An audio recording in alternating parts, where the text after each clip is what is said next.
12 ಗಂಟೆಗೆ ಲಾಸ್ಟ್ ಅಂತೆ free bus. ಇನ್ನು 2 ನಿಮಿಷ ಇದೆ, ಅಲ್ಲೆಲ್ಲೋ ನಿಂತಿರುತ್ತೆ, ಹೋಗಿ ನೋಡಿ ಅಂದರು. ಈಗ ಹೋಗಿ ನೋಡಬೇಕು, ಸಿಕ್ಕಿದ್ರೆ ಅದೃಷ್ಟ, ಇಲ್ಲ ಅಂದರೆ ಕ್ಯಾಬ್ ಮಾಡ್ಕೊಂಡು ಹೋಗಬೇಕು. ಏನಾಗತ್ತೆ ನೋಡೋಣ.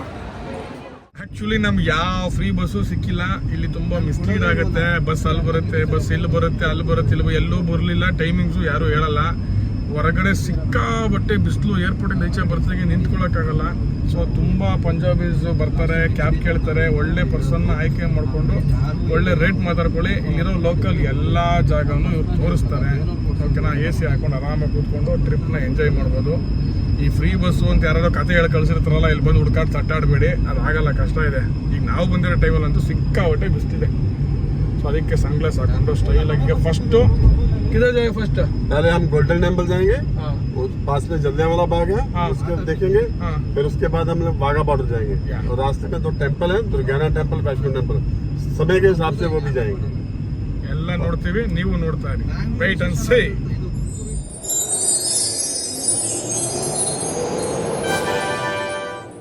ಒಂದ್ಸಲಿ ಜೋಶು ಮಾತಾಡಕ್ಕೆ ಇದು ಬೇಕು, ಇದು ಬೇಕು. ಹಿಂದೆ ಯಾರ ಮಲಗ್ಬಿಟ್ಟವ್ರಲ್ಲ, ಫ್ಲೈಟಲ್ಲಿ ಮಲಗಿರೋ ಸಾಲದು ಅಂತ ಇಲ್ಲೂ ಕನ್ನಡಕ ಹಾಕೊಂಡು ಇದೇನ್ರಿ ಪಂಜಾಬ್ ಬಂದಿದೀವಿ ನಾವು. ಬಲ್ಲೆ ಬಲ್ಲೆ ಬಲ್ಲೆ ಬಲ್ಲೆ ಬಲ್ಲೆ ಅನ್ಬೇಕು. ಬಲ್ಲೆ ಬಲ್ಲೆ ಬಲ್ಲೆ ಓ ಬಲ್ಲೆ ಬಲ್ಲೆ ಬ್ರಾ.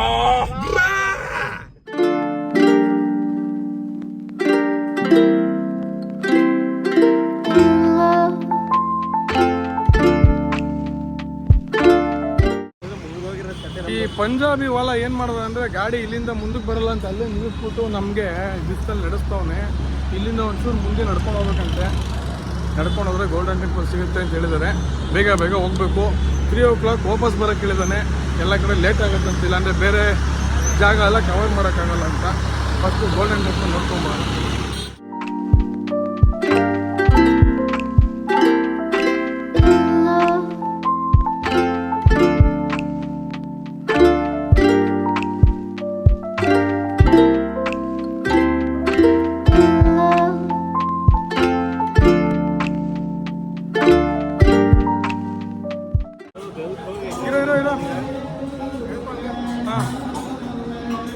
ನೋಡಿ, ಈ ಥರದೊಂದು ತಗೊಂಡು ಹಿಂಗೆ ಕಟ್ಕೊಂಡು ದೇವಸ್ಥಾನ ಹೋಗ್ಬೇಕು. ಎಲ್ಲ ಸುದೀತ ಕಟ್ಕೊಂಡೆ ನೀನು. ಎಷ್ಟು ಮಗ ಇದು? 10 ರೂಪಾಯಿ ಕೊಟ್ಟರೆ ಈ ಥರದೊಂದು ಕೊಡ್ತಾರೆ. ಇದನ್ನು ಕಟ್ಕೊಂಡು ದೇವಸ್ಥಾನ ಒಳಗೆ ಹೋಗ್ಬೇಕು. ಸ್ಯಾಂಡಿ, ನೀನು ಕಟ್ಕೊಂಡಿದ್ಯಾ? ಎಸ್. ಮನೋ, ನೀನು ಕಟ್ಕೊಂಡ್ಯಾ? ಹಾಂ, ಕಟ್ಕೊಬಿಡು.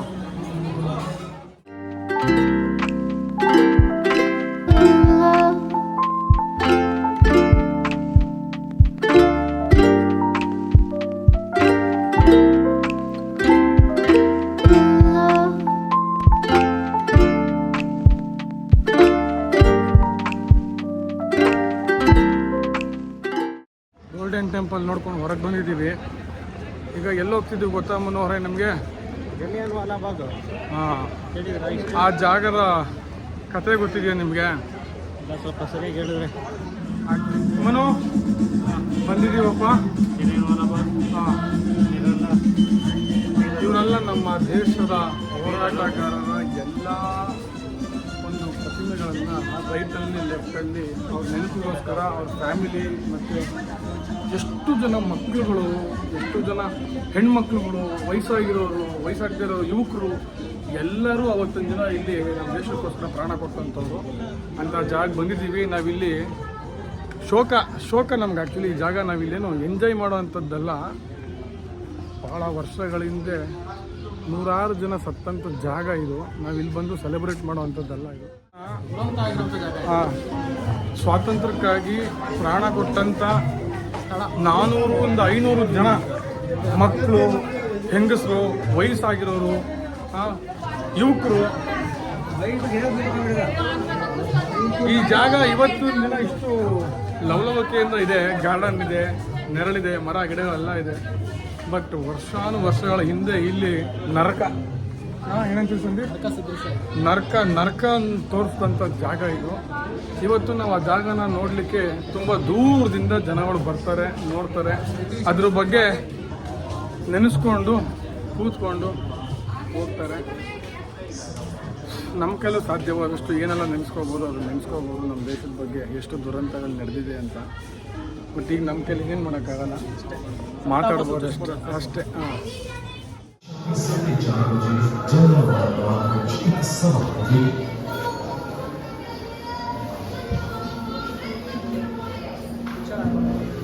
लोकांनी परवाह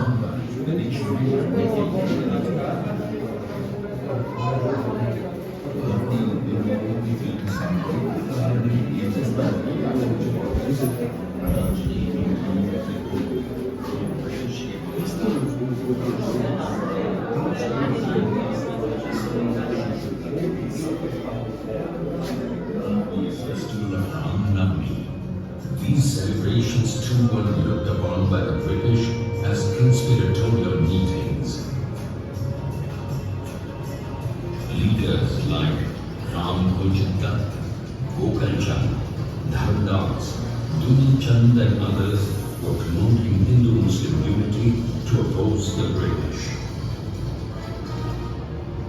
Amidst this, ನೋಡಿ ಅವತ್ತೊಂದು ದಿನ ಇದೆಲ್ಲ ಒಂದು ಬಯಲು. ಇಲ್ಲಿ ನೂರಾರು ಜನ ಸೇರಿರ್ತಾರೆ. ಎಲ್ಲ ದಿಕ್ಕಿನಲ್ಲೂ ಗೇಟ್ ಬಾಗಿಲನ್ನು ಕ್ಲೋಸ್ ಮಾಡ್ತಾರೆ, ಗುಂಡಿಟ್ಟು ಸಾಯಿಸಿ ಅಂತ ಅನೌನ್ಸ್ ಮಾಡ್ತಾರೆ. ಆಗ ನಮ್ಮ ಜನ ಸ್ವಾಭಿಮಾನಕ್ಕೆ ತಪ್ಪಿಸ್ಕೊಳ್ಳೋಕ್ಕೆ ಅವ್ರ ಜೀವನ ಪಣ ತೊಟ್ಟು ಓಡೋಕ್ಕೆ ಶುರು ಮಾಡ್ತಾರೆ. ಎಲ್ಲೂ ಅವಕಾಶಗಳು ಸಿಗದೆ ಈ ಕಾಣ್ತಿರೋ ಎದುರುಗಡೆ ಬಾವಿಗೆ ಬಿದ್ದು ತಮ್ಮ ಪ್ರಾಣಗಳನ್ನು ಬಿಡ್ತಾರೆ. ಏನು ಎದುರುಗಡೆ ಕಾಣ್ತಾ ಇದೆ, ಇದೆಲ್ಲವನ್ನು ಆಗಂಕ ಕಾಲದಲ್ಲಿ ಶೂಟ್ ಮಾಡಿರುವಂಥ ಬುಲೆಟ್ ಮಾರ್ಕ್ಗಳು ಅಂತ ಹೇಳಿ ಇಲ್ಲಿ ಒಂದು ದಾಖಲೆಯನ್ನು ಬಾಕ್ಸ್ ಮಾಡಿ ಇಟ್ಟಿದ್ದಾರೆ.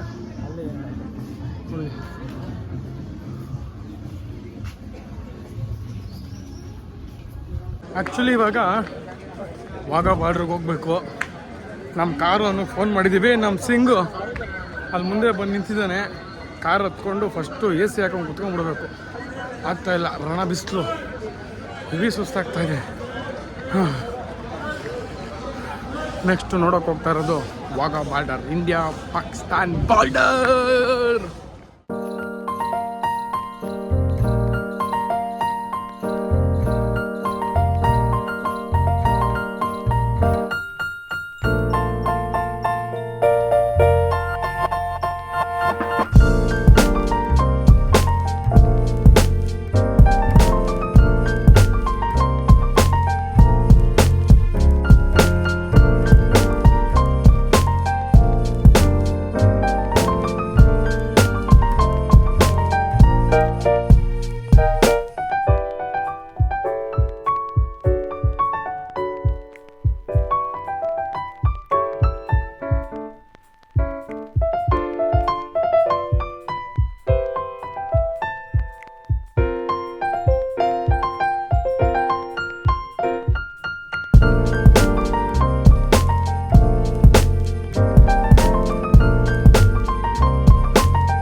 ತಾನು ಇಟ್ಕೊಂಡಿದ್ದಾರೆ.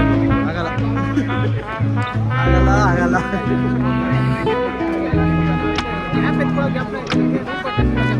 ಯಾಕೆ ಏನು ನಡೀತಿದೆ ಇಲ್ಲಿ? ವಾಘಾ ಬರಲಿ ವಾರ್ಡ್ ನಡೀತಾ ಇದೆಯಾ? ಹಾಂ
ಮಾತೆ ಜೈ.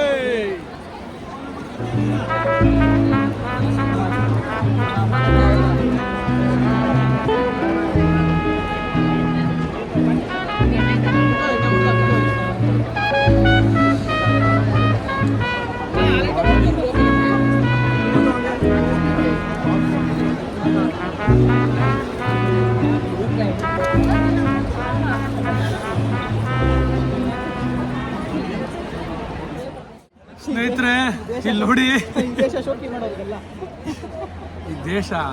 ಶೋಕಿ ಮಾಡೋರಿಗಲ್ಲ ಅಂತ ಸಂದೀಪ್ ಅವ್ರು ಹೇಳ್ತಾ ಇದ್ದಾರೆ. ಆ್ಯಕ್ಚುಲಿ ಏನಾಗಿದೆ ಅಂದರೆ ಸಿಕ್ಕಾಪಟ್ಟೆ ಬಿಸಿಲು, ಆಗ್ತಾ ಇಲ್ಲ ಗುರು, ಆಗ್ತಾ ಇಲ್ಲ, ಕುತ್ಕೊಳ್ಳೋಕ್ಕೂ ಆಗ್ತಾ ಇಲ್ಲ, ಕುಂಡಿ ಸುಡ್ತಾ ಇದೆ, ಹೆವ್ವಿ ಬಿಸಿಲು.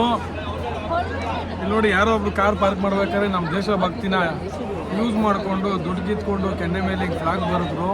ಆ ಫ್ಲಾಗ್ ಈಗ ಬೆವ್ತು ಎಲ್ಲ ಅಳಿಸೋಗ್ತಾ ಇದೆ, ಆಗ್ತಾ ಇಲ್ಲ.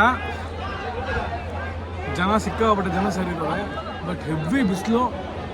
ಛತ್ರಿ ಹಿಡ್ಕೊಂಬರ್ಬೇಕು, ಸಿಕ್ಕಾಪಟ್ಟೆ. ಅಪ್ಪ ಸಂದೀಪ್ ಒಂಚೂರು ಛತ್ರಿ ಮಾಡಿಸಿ, ನಿಮ್ಮ ಎಕ್ಸ್ಪೀರಿಯನ್ಸ್ ಹಂಚ್ಕೊಳ್ಳಿ ಒಂಚೂರು. ಏನಾಗ್ತಾ ಇದೆ ಇಲ್ಲಿ ಅಂತ, ಏನಾಗ್ತಾ ಇದೆ ಒಂಚೂರು ಗೊತ್ತಾಗ್ತಿದ್ಯಾ? ಸತೀಶ್, ನಿಮ್ಗೇನಾದ್ರು ಗೊತ್ತಾಗ್ತಿದ್ಯಾ ಇಲ್ಲಿ ಏನಾಗ್ತಾ ಇದೆ ಅಂತ? ವೇಟ್ ಮಾಡ್ತಾ ಇದ್ದೀವಿ.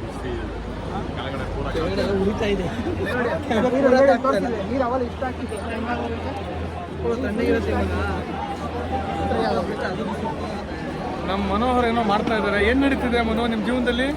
ಇದು ಫಸ್ಟ್ ಎಕ್ಸ್ಪೀರಿಯೆನ್ಸು. ವಾಘಾ ಬಾರ್ಡರ್ ಬಂದಿದ್ದೀವಿ. ನಾವು ನಿನ್ನೆ ಅನ್ಕೊಂಡಿದ್ದೀವಿ ಸುಮ್ಮನೆ ಮಳೆ ಸುರಿತಾ ಇರುತ್ತೆ, ಜಾಕೆಟ್ ಏನು ಹಾಕೋಬೇಕು. ಆ ಕಡೆದು ಇದು ಇಂಡಿಯಾ ಗೇಟ್ ಹೆಸರು ಅಠಾರೆ ಬಾರ್ಡರ್ ಬಂದಿದ್ದೀವಿ. ಅದು ವಾಘಾಬಾರು. ತುಂಬಾ ಬಿಸಿಲಿದೆ, ನಾವೀಗ ಆಗ್ತಾ ಇಲ್ಲ. ನಾಲ್ಕಿನದೆಲ್ಲ ಹಿಡ್ಕೊಂಡು ಬರ್ತಾ ಇದೆ. ಹಿಂಗೆಲ್ಲಿ ಕಾಣಿಸ್ತಾ ಇದೆಯಾ? ನಾವೀಗ ಇಂಡಿಯಾ ಪಾಕಿಸ್ತಾನ್ ಬಾರ್ಡ್ರಲ್ಲಿ ಇದ್ದೀವಿ. ನಿಮ್ಗೆ ತೋರಿಸ್ತೀನಿ ಇರಿ. ಇವಾಗ ಈ ಕಡೆ ಗೇಟ್ ಏನು ಕಾಣ್ತಾ ಇದೆ ಇದು ನಮ್ಮ ದೇಶದ್ದು, ಆ ಕಡೆ ಗೇಟು ಪಾಕಿಸ್ತಾನದ್ದು. ಸೊ ಈಗ ಇಲ್ಲೊಂದು ಬ್ಯೂಟಿಫುಲ್ ಆಗಿರೋ ಒಂದು ಪರೇಡ್, ಎಸ್ ಎಕ್ಸಾಕ್ಟ್ಲಿ ಪರೇಡ್ ನಡೆಯುತ್ತೆ. ಇನ್ನೊಂದು ಹಾಫ್ ಆನ್ ಅವರ 1 ಅವರ ಬಿಸಿಲು ಹಿಡಿದಟ್ಟಿಗೆ ಆಗ್ಬಿಡುತ್ತೆ. ಕಾಯಬೇಕು, ಗೊತ್ತಿಲ್ಲ ಎಷ್ಟೊತ್ತಿಗೆ ಆಗುತ್ತೆ ಅಂತ ವೆಯ್ಟ್ ಮಾಡ್ತಾ ಇದ್ದೀನಿ. ಸತೀಶ್ ಏನ್ರಿ ಅವಾಗಲೇ ಮುಂದೆ ಕೂತಿದ್ರೆ ಇಲ್ಲಿ ಇಟ್ಕೊಂಡು ಈಗ ಸೆಡ್ ಆಗ್ಬಿಟ್ಟು ದೇಶಭಕ್ತಿ ಸೈಡಿಗೆ ಇಟ್ಕೊಂಡು ಮೂಲೆ ಕೂತ್ಕೊಂಡಿದ್ರ ಸಾಕಾದ್ಮೇಲೆ. ಸಂದೀಪ್ ಏನ್ರಿ ನೀವು ಏನೋ ಅನ್ಕೊಂಡಿದ್ದೆ ನಾನು, ಈ ತರ ಅಂತ ಅನ್ಕೊಂಡಿರ್ಲಿಲ್ಲ. ಅಲ್ಲ ವಿಷ್ಣು ಶ್ರೀನಿವಾಸ್ ಅವ್ರೆ, ನಿಮ್ಮ ದೇಶಭಕ್ತಿ ಎಲ್ಲೋ ಅಳಿಸೋಗ್ಬಿಟ್ಟಿದ್ದಲ್ಲ. ನೋಡಿ ಇಲ್ಲಿ ಏನಾಗುತ್ತೆ ಅಂದರೆ ಅವ್ರಿಗೆ 20 ರೂಪಾಯಿ ಸಂಪಾದನೆ, ನಮಗೆ ದೇಶದ ಮೇಲೆ ಪ್ರೀತಿ ಬರ್ಸ್ಕೊತೀವಿ ಆಯಿತಾ. ಇಲ್ಲಿ ಬಂದ ಮೇಲೆ ಈ ಪಾರ್ಟಿ ಬಿಸಿಲು ಹಿಂಗೆ ಬೇವ್ತೀವಿ ಅಂತ ದೇವ್ರಣೆ ಯಾರು ಗೊತ್ತಿರಲ್ಲ. ಕಡತ ಸ್ಟಾರ್ಟ್ ಆಗಿ ಒಂಚೂರು ತಗೊಂಡ್ಬಿಟ್ವಿ ಆಗಲಿ. ಹಾಂ ಎಲ್ಲ ಹೋಗಿದೆ. ನಾಳೆ ಬೆಳಗ್ಗೆ ಏನು ಟ್ರೆಕ್ಕಿಂಗ್ ಮಾಡ್ತೀವೋ ದೇವ್ರಣೆ ಗೊತ್ತಿಲ್ಲ. ನಮ್ಮ ಸಂದೀಪನ ದೇಶಭಕ್ತಿ ಏನೋ ಅಂದ್ಕೊಂಡಿದ್ದೆ ಬರಬೇಕಾದ್ರೆ, ಈಗ ಗೊತ್ತಾಯಿತು ದೇಶಭಕ್ತಿ ಬಾಯಲ್ಲಿ ಬಂದಷ್ಟು ಈಸಿ ಅಲ್ಲ. ಈಗ ಕೂತ್ಕೊಂಡು ನೋಡೋದು ಕಷ್ಟ ಇದೆ ಅಲ್ವೇನ್ರಿ ಸತೀಶ್? ಕಷ್ಟ ಇದೆಯಾ ಇಲ್ವಾ?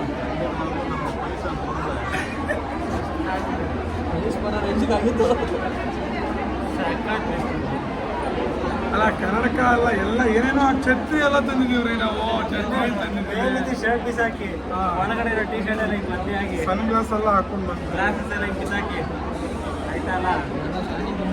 ನಮ್ಮ ಜನ ಪಾಪ ರೋಸ್ ಅಂತ ಹೋಗ್ತವ್ರೆ. ಅಲ್ಲ ನಮ್ಮ ಕಷ್ಟ ಹಿಂಗಿದೆ ಅಂದರೆ, ಅಲ್ಲಿ ಬಿಸಿಲಲ್ಲಿ ನಿಂತ್ಕೊಂಡು ಯೂನಿಫಾರ್ಮ್ ಹಾಕೊಂಡು ನಿಂತಿರೋ ನಮ್ಮ ಯೋಧರು ಇನ್ನೆಷ್ಟು ಹಿಂಸೆ ಅನುಭವಿಸ್ತಿರ್ಬೋದು ಅನ್ನೋದು ನಾವು ಊಹೆ ಕೂಡ ಮಾಡೋಕ್ಕಾಗಲ್ಲ.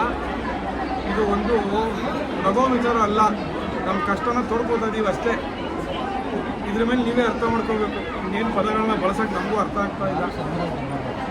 ಕಷ್ಟ ಇದೆ. ಮಕ್ಕಳು ಮರಿ ಕರ್ಕೊಂಬಂದರೆ ತಾಯಂದ್ರ ಪರಿಸ್ಥಿತಿ, ಮಕ್ಕಳು ಪರಿಸ್ಥಿತಿ ನೋಡೋಕ್ಕಾಗಲ್ಲ. ಅವ್ರು ಏನು ಬೀಸಣಿಗೆಗಳು 30 ರೂಪಾಯಿ ಅಂತೆ, ಅದರಲ್ಲೇ 3 ಲಕ್ಷ ಬಿಸ್ನೆಸ್ ಆಗಿದೆ ಈಚೆ ಕಡೆ. ಅಷ್ಟು ಬೀಸಣಿಗೆ ಸೇಲ್ ಆಗಿದೆ ಇಲ್ಲಿ ಆಯಿತಾ. ಛತ್ರಿ 300 ರೂಪಾಯಿ ಅಂತೆ. ಅದೇನು 30 ಲಕ್ಷನೇ ಬಿಸ್ನೆಸ್ ಮಾಡೋಣ ಏನೋ ಛತ್ರಿ ಮಾಡೋಣ ಈಚೆ ಕಡೆ. ಆಗಲ್ಲ ಗುರು, ಆಗಲ್ಲ. ಬೆಂಗಳೂರಲ್ಲಿ ಮಳೆ ಅನ್ಕೊಂಡು ಇಲ್ಲಿ ಬಂದರೆ ಮಳೆನೂ ಇಲ್ಲ, ಏನಿಲ್ಲ, ಸಿಕ್ಕಾಪಟ್ಟೆ ಬಿಸಿಲು. ನೋಡೋಣ ಇವಾಗ ಏನಾಗುತ್ತೆ ನೆಕ್ಸ್ಟು ತೋರಿಸ್ತೀವಿ. ಅಲ್ಲಿವರೆಗೂ ಕಾಯಿ.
ನೋಡಿ ಇವಾಗ ಎಷ್ಟು ಬೆಳಕಿದೆ. ಇವಾಗಿನ ಸಮಯ ನೀವು ಎಕ್ಸ್ಪೆಕ್ಟ್ ಕೂಡ ಮಾಡೋಕ್ಕಾಗಲ್ಲ. ಆ್ಯಕ್ಚುಲಿ 8 ಗಂಟೆಗೆ ಇನ್ನು 10 ನಿಮಿಷ ಇದೆ ಅಷ್ಟೇ, ಆದರೂ ಇಷ್ಟೊಂದು ಬೆಳಕಿದೆ. ನಾವು ಒಳ್ಳೆ 6 ಗಂಟೆ ಥರ ಇದೆ 8 ಗಂಟೆಗೆ.